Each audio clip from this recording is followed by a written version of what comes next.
Andrew Yang is another candidate that has something to say when it comes to Bitcoin. The entrepreneur on July 24th last year stated that he will be accepting Bitcoin, Ethereum, and other cryptocurrencies as donations during his campaign.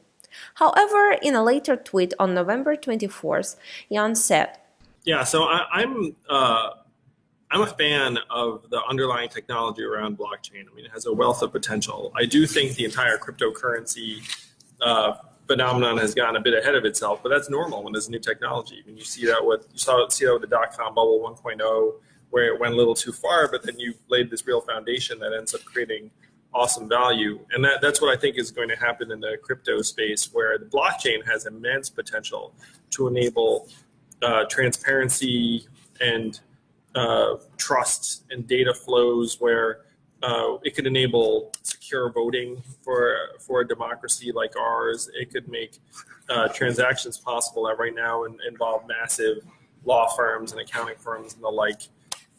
And it could help provide the foundation for the digital social currency that I'm very much for. So I love the potential of it. I mean, I do think there's going to be a very substantial retrenchment at a particular period, which again is totally normal when there's a new technology, but it's part of the future. Aside virtual currencies, the Democratic presidential candidate stated that if elected president, Americans between the age of 18 to 64 years will receive $1,000 every month. So my plan, the Freedom Dividend, would give every American adult $1,000 a month, $12,000 a year starting at age 18.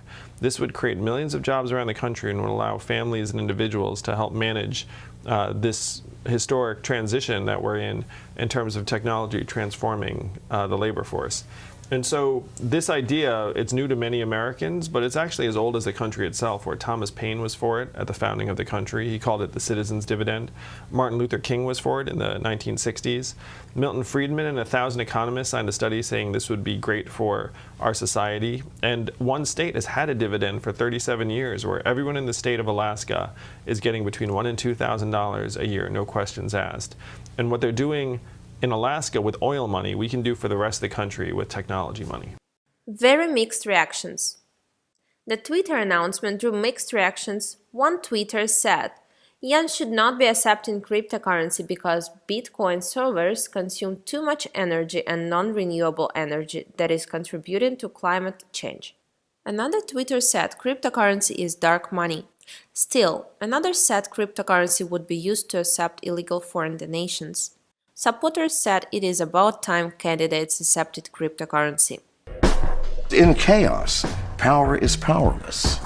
Power only works when there is a structure through which power can flow. The boss, the second in command, the third in command, the fourth in command, the peon.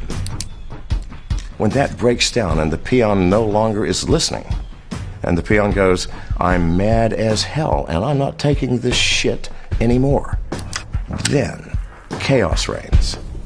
Then, last but not the least, we have one runaway US presidential candidate. John McAfee announced on Tuesday that he has fled the country. According to McAfee's recent Twitter video, he's living in exile on a boat because he is being charged with felonies handed down by IRS. For 2 years, I've been speaking at conferences around the world and writing and making videos about the fact that cryptocurrency will at some point come head-to-head with governments. Why? Because when privacy coins are widely used, governments will no longer be able to collect income taxes, meaning governments will have to shrink and find new means. And I've always said this is a good thing. McAfee says he's got problems with the US tax agency, the IRS. McAfee also detailed that 4 members of his 2020 presidential campaign have also been charged with unspecified charges of felonious nature, and his wife as well. I have not paid taxes for 8 years and I have made no secret of it, McAfee emphasized while sitting on a rocking boat.